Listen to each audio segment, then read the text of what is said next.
What was it like to move from biodynamic wine farming at a time when hardly anyone else was doing it? What crucial role do 100 adorable sheep play at the Benziger Winery?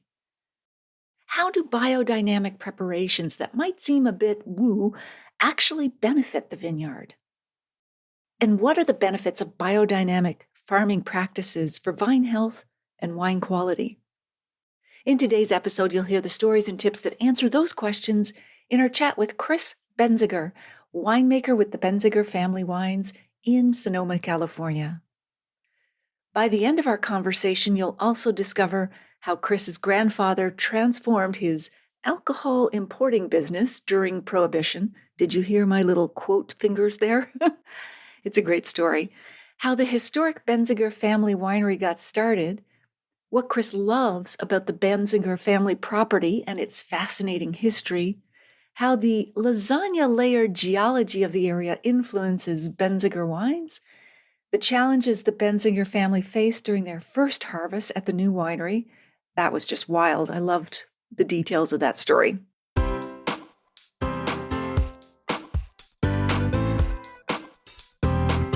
Do you have a thirst to learn about wine? Do you love stories about wonderfully obsessive people, hauntingly beautiful places, and amusingly awkward social situations? Well, that's the blend here on the Unreserved Wine Talk podcast. I'm your host, Natalie McLean, and each week I share with you unfiltered conversations with celebrities in the wine world, as well as confessions from my own tipsy journey as I write my third book on this subject. I'm so glad you're here. Now pass me that bottle, please, and let's get started. Welcome to episode 320. As I mentioned last week, I did a whirlwind tour of 10 dryish January segments from coast to coast on the morning shows for CTV, Global, CHCH, BNN, Bloomberg, and City TV. I explained how low and no alcohol wines are made, so if you missed that, go back and take a listen after you finish this episode. I'm sure you'll find the process really surprising. I promised to share with you some of my favorite low and no alcohol wines, as well as some of those that are low in sugar. So here are the wines that I featured on the various shows, starting with Giesen from New Zealand. That's Giesen, let me spell it out for you, Giesen. So it looks like you might want to say Geisen, but it's actually pronounced Giesen, just as Riedel glasses, spelled Riedel, are pronounced Riedel, not Riedel. Anyway, I just note that in case you're searching for them. This terrific winery has already won so many awards for its regular wines with alcohol, which are also worth trying, especially their Sauvignon Blanc and Pinot Noir. So they recently launched a line of de-alcoholized wines made with zero alcohol, including fresh, crisp, vibrant white wines, Sauvignon Blanc, Pinot Grigio, and Riesling, plus a premium red blend and a sparkling wine. They're all among my favorites when it comes to alcohol-free wines. You can order them from Amazon in Canada, the US, and other countries, as well as from the website psalcoholfree.com in Canada. I'll include these links in the show notes. Next up are some terrific alcohol-free wines from St. Regis, France, including 2 new juicy wines, a Sauvignon Blanc and a Pinot Noir, to complement the existing St. Regis lineup of Secco and Spritz, both lightly sparkling wines, as well as a Chardonnay, Cabernet Sauvignon, and Rosé. These wines are made by a traditional French winemaker and represent exceptional value, given the wines, or the still wines, are just $13.95 and the sparkling are $14.95. You can also get these on Amazon.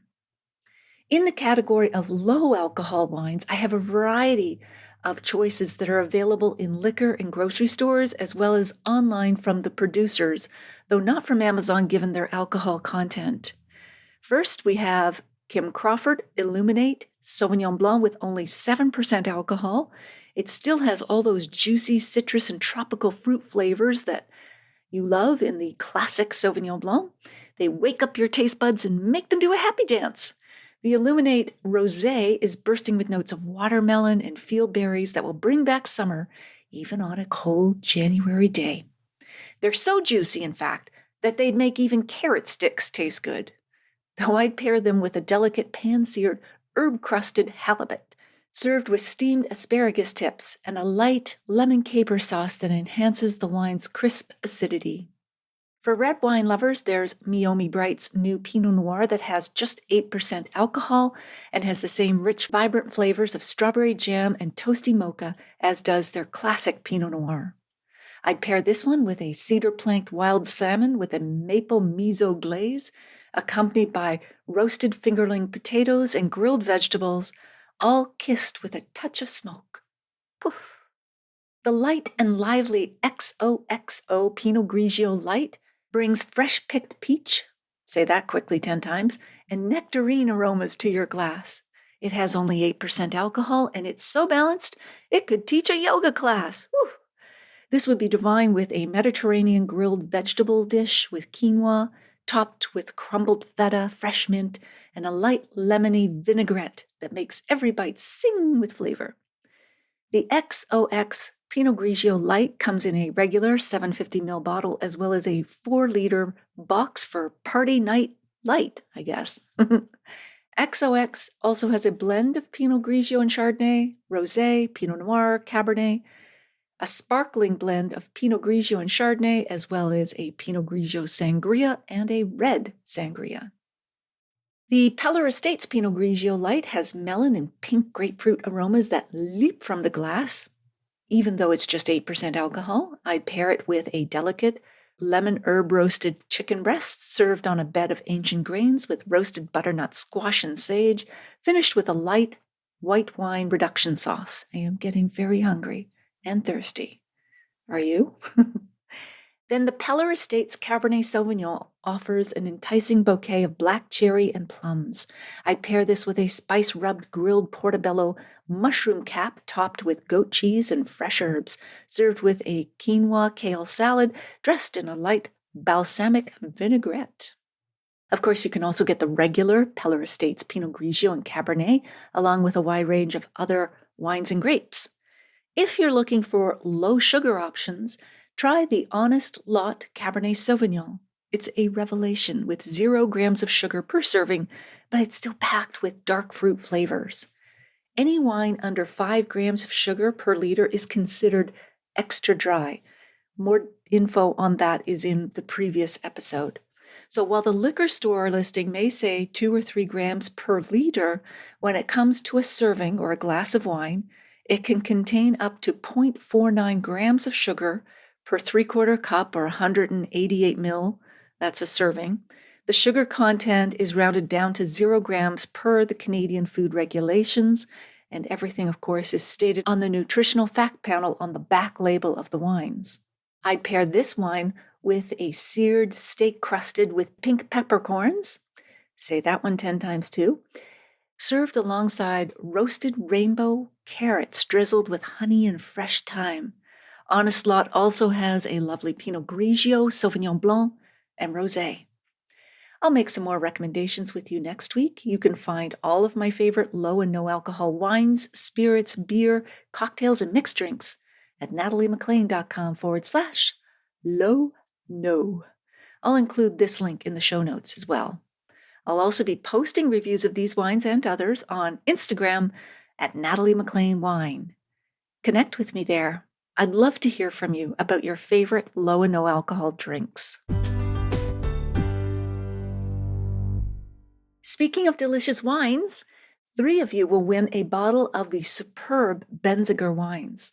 This is open to Canadian residents because shipping alcohol cross borders is still bound up with prehistoric laws that have no right to exist today. I also still have 2 copies of Chris Rulin's terrific book, Press for Champagne, a guide to enjoying the world's greatest sparkling wine.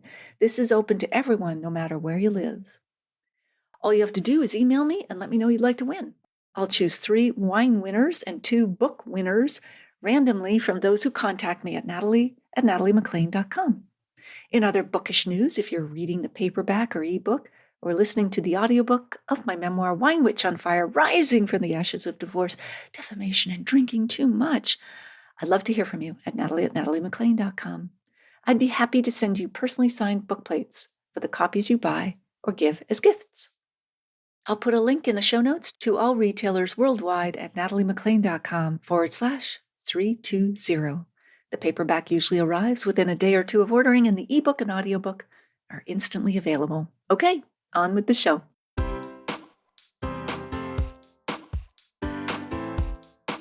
Chris Benziger was still in high school when he and his family moved from White Plains, New York to California, wine country. He's going to tell us about that. He went on to earn a degree in marketing from the University of San Francisco while spending summers, weekends, and every spare moment working at the winery as a child laborer. He officially joined the Benziger Family Winery in 1993.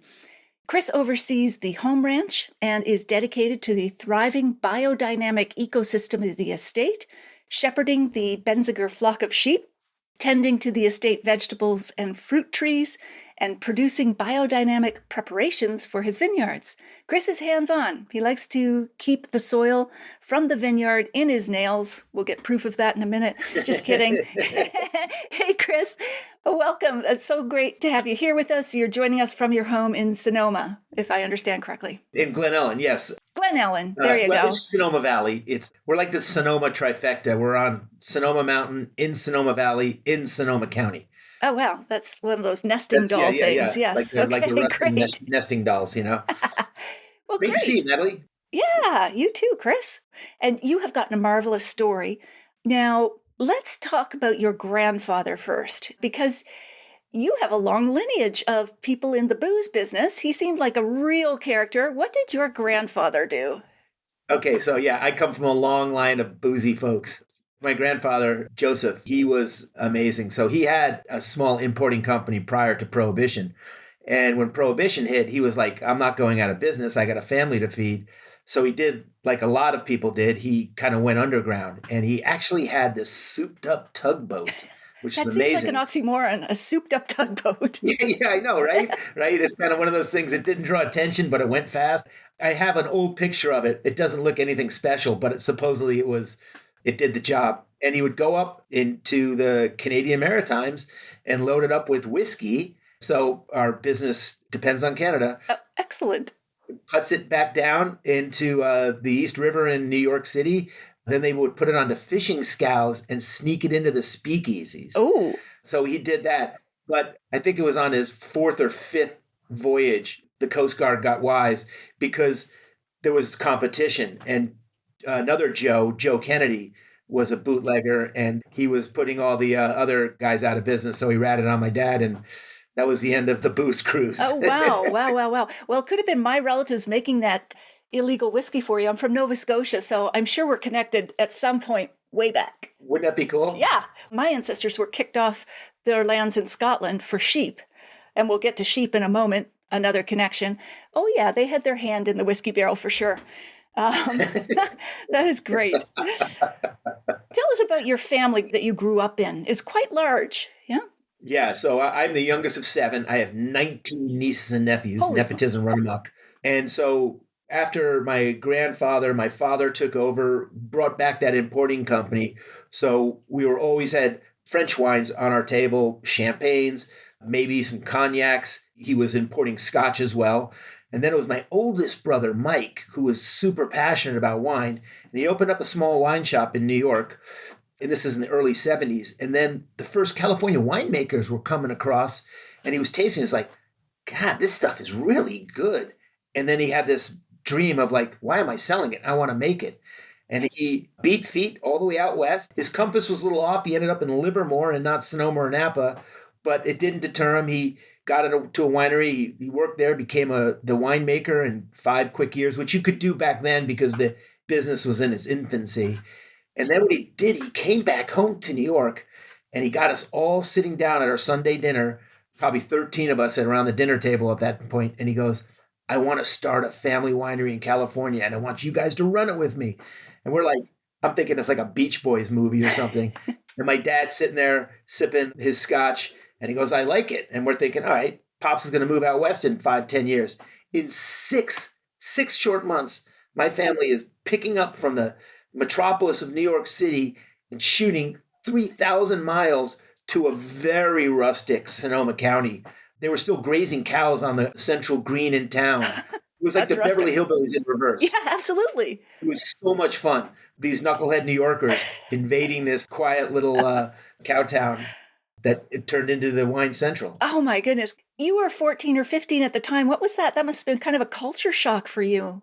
Yeah, I didn't want to move, of course. And, being a punk 14-year-old, I ran away and then nobody really noticed. So I'm like 'Cause going back sheepishly going, all right, I six guess other I'm going. kids. Oh, Yeah. They're like, misplaced one. yeah, do we miss him? Is he here? And anyway, I ended up out there and I was mad for about 9 seconds and I saw how beautiful this place was. I instantly fell in love with it. And as they say, the rest was history. Lovely. Wow. Now, describe the property or ranch that your family took over. If you cup your hands, it's exactly what the property looks like.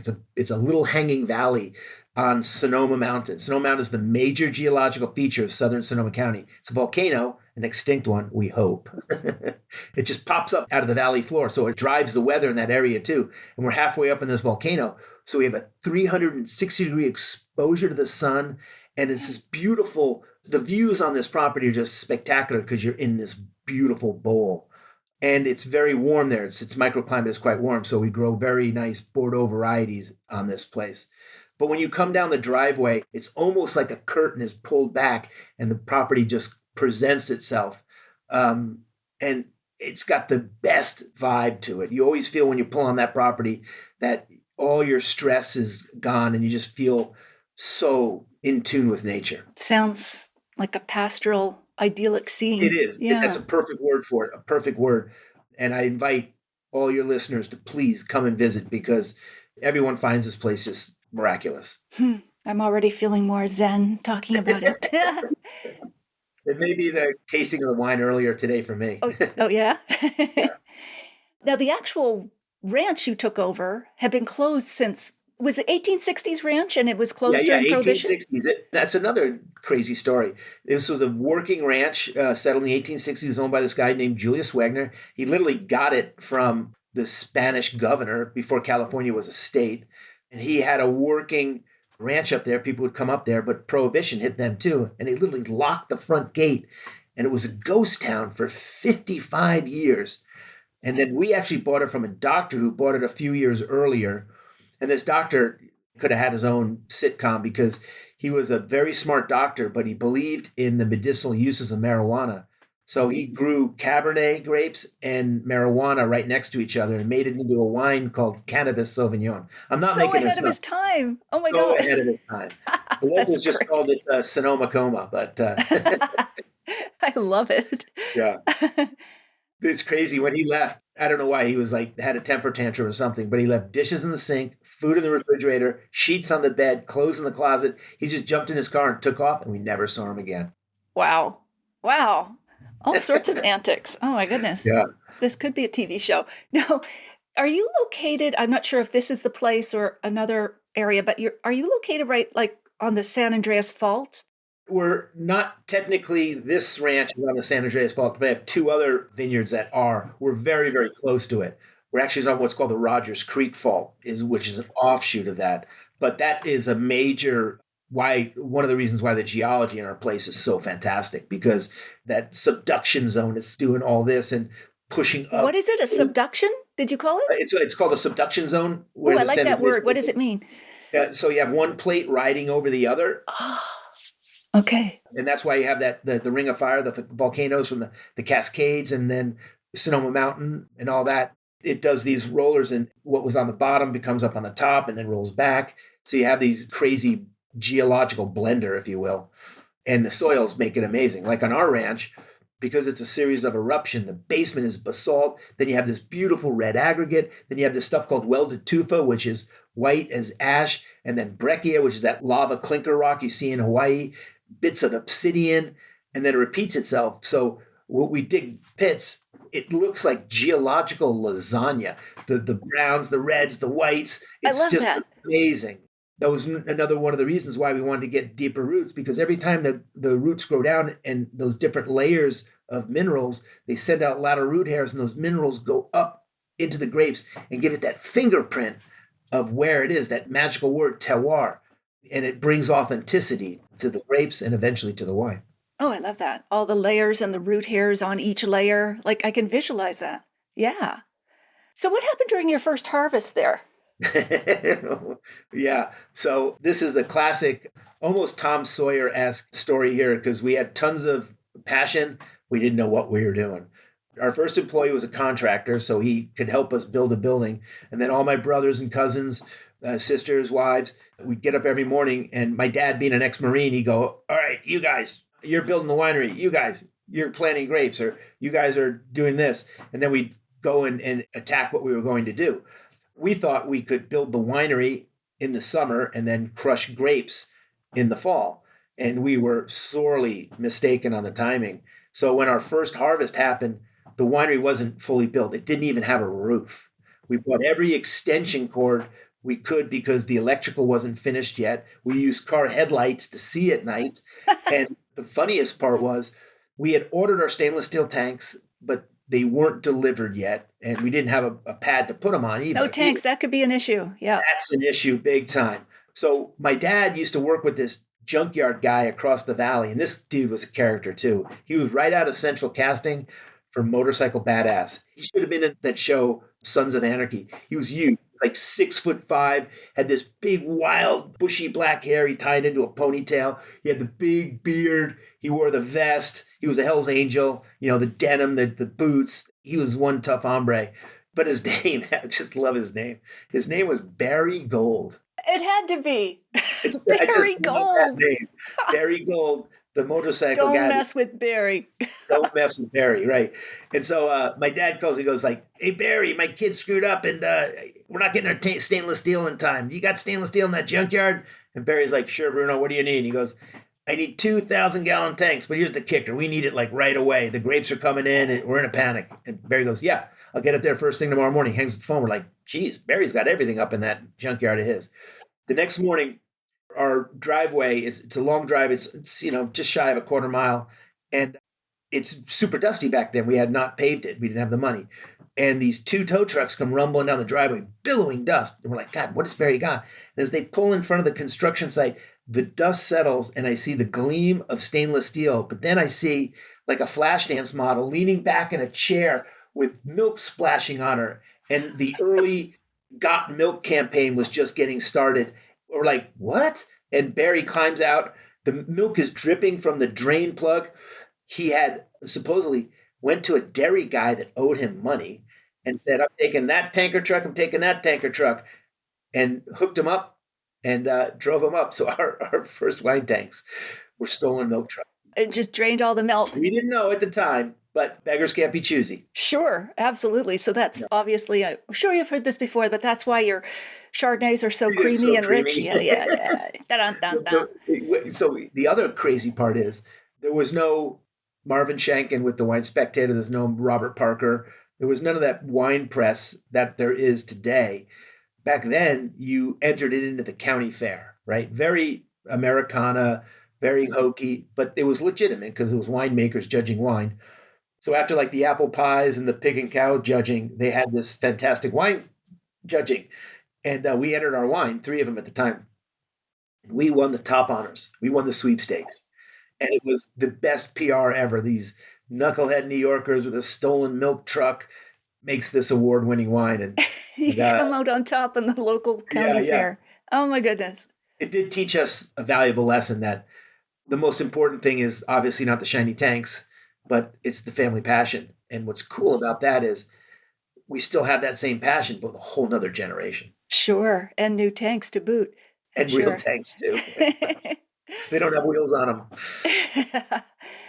So you made a move to biodynamics, I believe, in the 80s or 90s when there was no textbook, sort of no one really doing it or not many people doing it in California.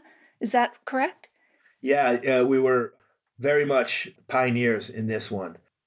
There's this great quote from Gandhi. He said, first they ignored him, then they laughed at him, then they fought him, but then he won. And it was a little bit of our same arc with biodynamics. People were ignoring us, but also when they found we were ripping out vines to plant flowers and letting animals run amok in the vineyard, they thought we were crazy. Then when we challenged them and saying this is a better way to farm, They attacked us back saying, hey, we've been using chemicals longer than you've ever been out here. We get better scores than you. What are you talking about? Fast forward to today, and every single winery, particularly in Sonoma, Napa, Mendocino, Monterey, the counties that have very high prestige, every one of these wineries has some form of a sustainability program today. So not that we've won, but definitely the current is more in our favor. That was very visionary of your father and your brother. Was it because you had all those little kids running around? They just didn't want that many That's chemicals? actually a big part of it because we had a very shallow well that was showing contamination. And then personally for me, and this was one of those epiphanies, if you will, when we got to the property, remember it had been left vacant for 55 years. It was a primordial garden. It was beautiful, but it wasn't a farm yet. And we got there and, we have to survive. So we put a big deer fence, and the conventional wisdom back then was to use chemicals, right? And the Monsanto guy would show up with his big bag of methyl ethyl bad stuff, and you go nuke your vineyards. And in very short order, I remember first the big critters would disappear, the foxes, wild turkeys, bobcats, no more of those guys on your property. Then the next year, spring, no more birds. Following year or two, no more insects. 4 years down the road, you're walking through the vineyard and you don't hear anything, just wind. And then by the fifth year, the soil changed color. And I just remember as a kid living there, watching all this happen. Then we had erosion issues, we had phylloxera, and worst of all, as the vines matured, they should get better, and they weren't. So we were really concerned, and we had our little children running around. We went up and visited a vineyard up in Mendocino, the Ciego vineyard that Paul Dolan was working. And we saw Biodynamic as they were in transition. We said, this is it. And so we tried to emulate what they were doing up there. There was no textbook. It was just figure it out. And we did. Most of it was pretty easy. Composting's been around forever. Integrated pest management is pretty well established. The hardest part for us was weed abatement, getting rid of the weeds. Because as you so well put, Roundup is diabolically efficient, right? One spray, you burn the plants, kill the chloroplasts, and you're done, right? And it's not that expensive. But the long-term effects, which they claim there were none, of course, were terrible. What's in Roundup? Like, what is the... It's called glyphosate. Glyphosate. Okay. It's a herbicide. They said it doesn't go in the ground. It affects the chloroplast, killing that. The plant can't make food, and boom, it's dead. But the people that apply it are the first ones to be poisoned. And then the use over years, it stays in the soil, and it's no bueno. It's bad stuff. Just like DDT was supposed to be this miracle. Right. Silent Spring, yeah. Yep. And all you hear is the wind. Absolutely. And so it took us a while, but we eventually figured out sheep are the answer to our prayers. So we ended up getting a big flock of a special type of sheep called a dorper. What did they look like? They're smaller sheep, and they don't have wool. They have hair. They're indestructible. They're lovely. They got great personalities. They're relatively mellow. So I was born in New York City. Last thing I thought I'd be doing is being a shepherd. Shepherd. But, That's fairly pastoral. Yeah, right. Sounds like you were herding a bunch of wigs around the yeah. But it's hairy wigs. It ended up being one of my most favorite jobs to do. Oh, yeah? And right now we're in lambing season. Oh. So right now I have maybe even more. I haven't checked them this morning. But we had, as of last night, I had 12 lambs. And I'm expecting another 50. Oh, I bet you they're cute. Oh, adorable. Oh, yeah. Do kids come by and visit the lambs? All the time. Yeah, all the time. And what we try to do, too, is a schedule. We call it the running of the lambs. We take the lambs out into the vineyards to eat. And then as we put them back in at night, we have a barn dubbed the Sheep Chateau. You got to stay on theme, right? Unfortunately, we have a very active mountain lion population. So they like to snack on those? They do, unfortunately. So anytime we've left them out overnight for a longer period of time, we're going to lose a few. So we put them into the Sheep Chateau, and they're nice and safe. And then we let them out in the morning. And the going out and the coming back, we run by the tasting room so people can see it. Aw. Cue the lambs. Cue the lambs. Exactly. Everyone looking cute now. Yeah. So these little woolly eaters or lamb mowers. Yeah, that's lamb perfect. mowers. they're eating the weeds for you instead of having to use Roundup? Yeah, so amazing. Their little cloven hoofs are pushing debris down like leaves, eliminating mildew pressure, so no mildicides. They're eating the grasses right underneath the vine, eliminating herbicides like Roundup, and they're fertilizing as they go. They're pooping out their back ends and helping fertilize the ground, helping with that mycorrhizal growth and all that good stuff. So Rudolf Steiner, who was the father of biodynamics, he said that animals add the personality to a farm, and boy, was he right. And if I understand correctly, they don't like the unripe grapes. Like they're not interested in them, so you don't have to worry about that. No, they do love the leaves though. Okay.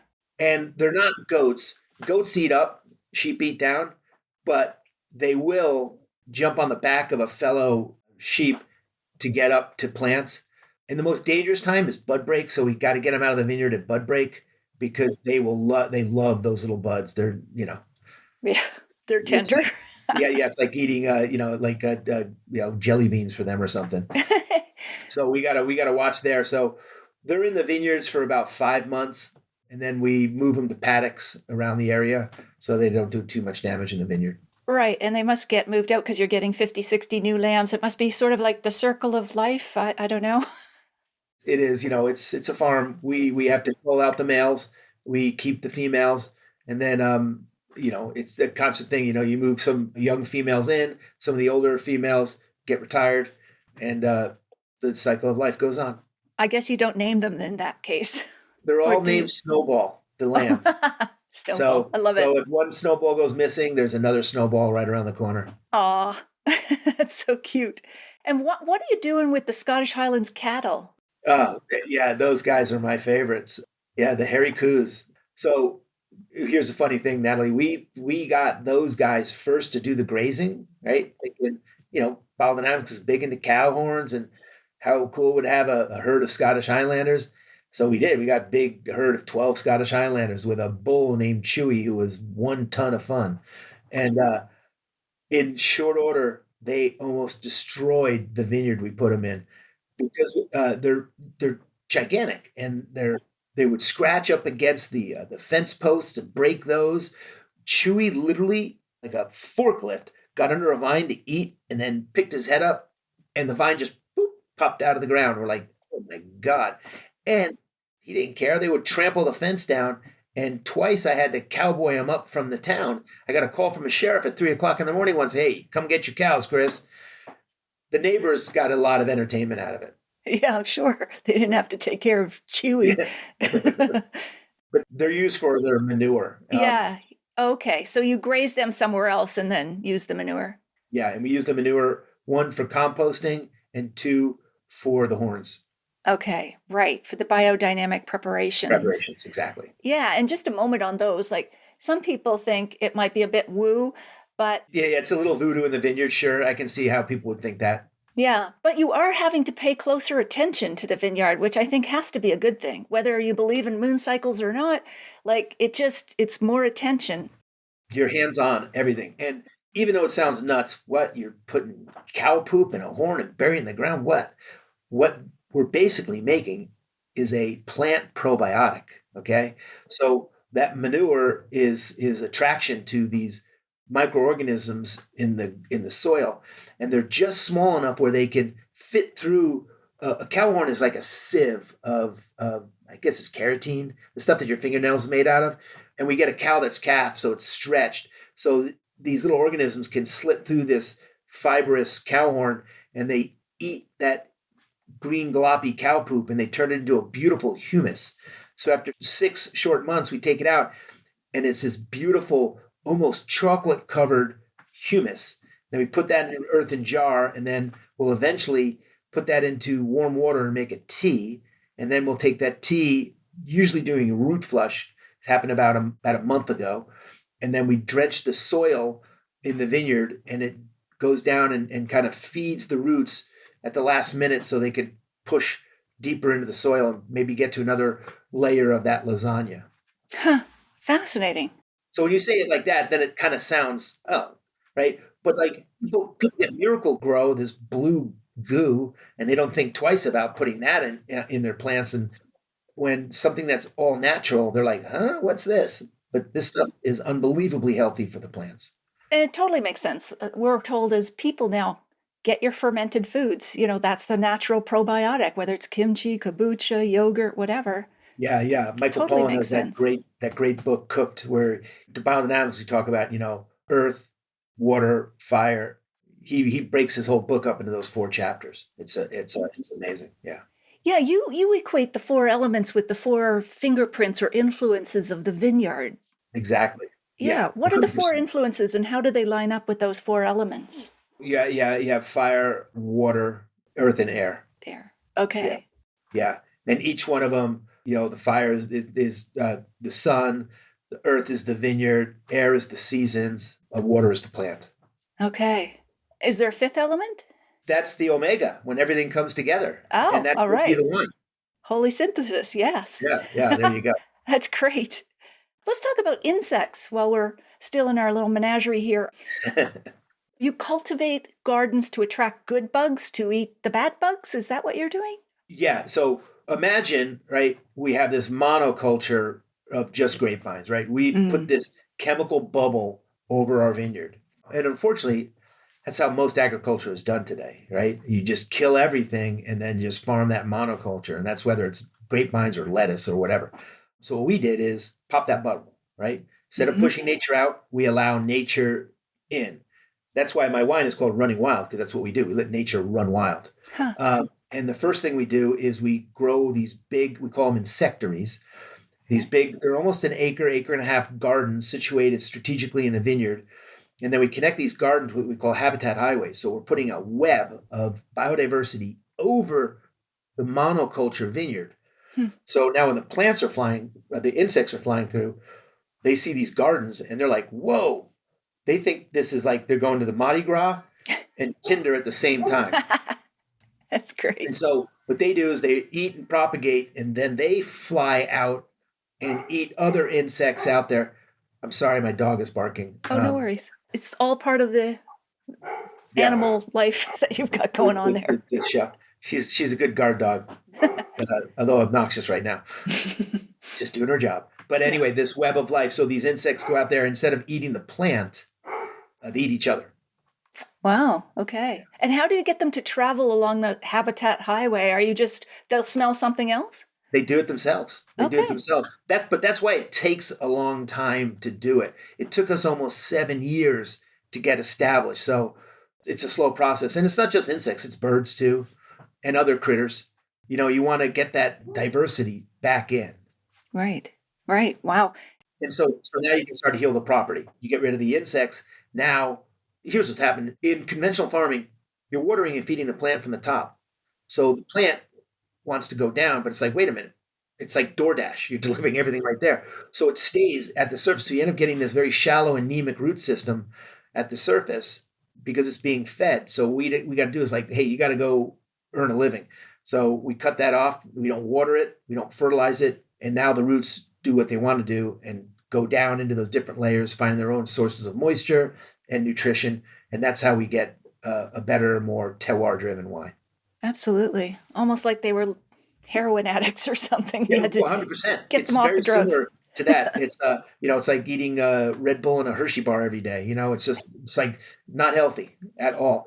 And we did this. They've done these root studies at the University of Washington. This guy, Professor John Reginald, and he has an organic vineyard and a conventional one. And the root structures, it's amazing how different. One is shallow and very anemic, and the other one is dense, deep, full of vigor.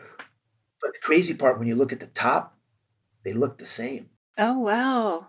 Fascinating. Yeah, but when you taste them, the conventional one, we're just growing water balloons, right? They may be sweet, but that's about it. The ones that are farmed with terroir in mind, organically, they have much more character. They're much smaller berries too. Oh, that's fascinating. Wow.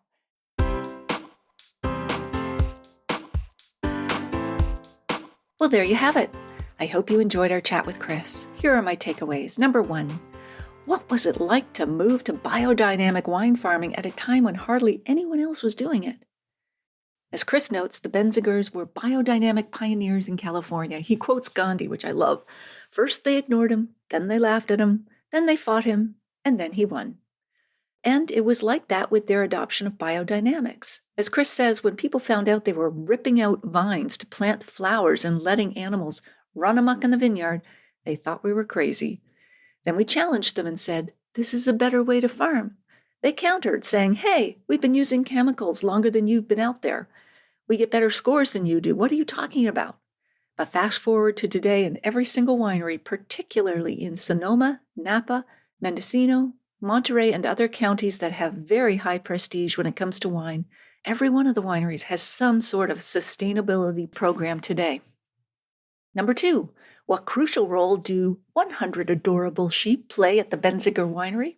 Chris observes, we eventually figured out that sheep were the answer to our challenges. We ended up getting a big flock of a special type of sheep called Dorper. They're smaller and they don't have wool, they have hair. I just love that image of little wigs running around the vineyard. They're indestructible and lovely. They've got great personalities, they're relatively mellow. Their little cloven hooves push debris like leaves down into the soil, eliminating mildew pressure so they don't have to use mildicides. They eat the grasses underneath the vine, eliminating the need for herbicides like Roundup, the diabolical Roundup. And they fertilize as they go, which helps with microbial growth. Rudolf Steiner, who is the father of biodynamics, says that animals add personality to a farm. I couldn't agree more. Those little lamb mowers, they're so adorable. I love them. Number 3, how do biodynamic preparations that seem a bit woo actually benefit the vineyard? Chris says that even though it sounds odd to be putting cow dung in a horn and burying it in the ground, they're actually making a plant probiotic. That manure attracts microorganisms in the soil, and they're just small enough that they can fit through the cow horn because it's like a sieve of keratin, like your fingernails. They turn it into a beautiful hummus. After 6 months, it's like a chocolate-covered hummus, and they put it in an earthen jar and eventually put that into warm water, make tea, then drench the soil, and it feeds the roots so they can push deeper down into the soil. Miracle Grow is blue goo, says Chris. But a lot of people don't think twice about putting that on their plants. But when something is all natural, he says, a lot of people are skeptical and challenge it. But this preparation is unbelievably healthy for the plants. And number 4, what are the benefits of biodynamic farming practices for vine health and wine quality? As Chris explains, in conventional farming, you're watering and feeding the plant from the top. The plant roots want to go down, but synthetic chemicals are like DoorDash food. You're delivering everything right at the surface so the roots stay there. You end up getting a very shallow, anemic root system at the surface. Biodynamics, however, tells the vine, hey, you got to work to earn a living. They don't water or fertilize the vine. Now the roots do what they want to do, which is go down in through the different layers, find their own sources of moisture and nutrition. And that's how you get better, more terroir-driven wine that tastes of the place where it's made. In the show notes, you'll find a full transcript of my conversation with Chris, links to his winery and wines, the video versions of these conversations on Facebook and YouTube Live, and where you can order my book online now, no matter where you live. If you missed episode 215, go back and take a listen. I chat with Chuck Kramer, host of the podcast Mr. C.A. Wine, about California wines. I'll share a short clip with you now to whet your appetite. You have Napa, Sonoma, just north of San Francisco, about an hour and a half drive. And then you have Paso Robles, which is Central Coast, which sits halfway between Los Angeles and San Francisco. And then you have Temecula, which is inland from San Diego and Los Angeles. So, South Coast, Southern California. Napa only produces 4% of the wines coming out of California. Lodi is a workhorse, 22%. Paso Robles, they keep talking about how Paso Robles is emerging. Well, I think Paso Robles is here. They make great wine.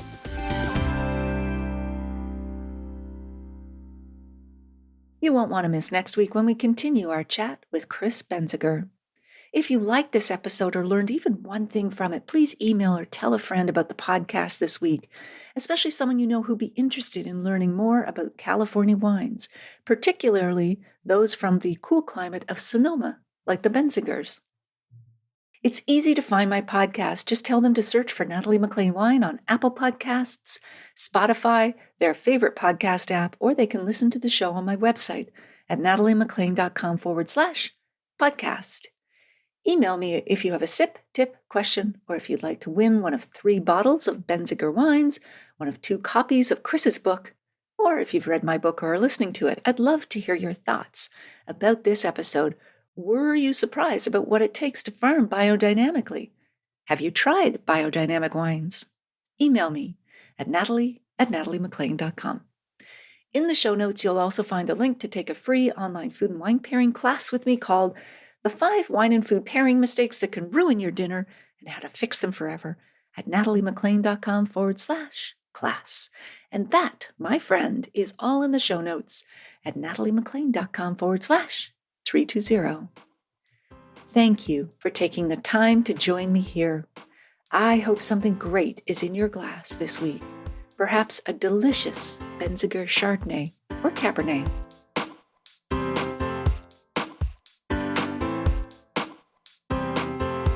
You don't want to miss one juicy episode of this podcast, especially the secret, full-bodied bonus episodes that I don't announce on social media. So subscribe for free now at nataliemclean.com/subscribe. Meet me here next week. Cheers.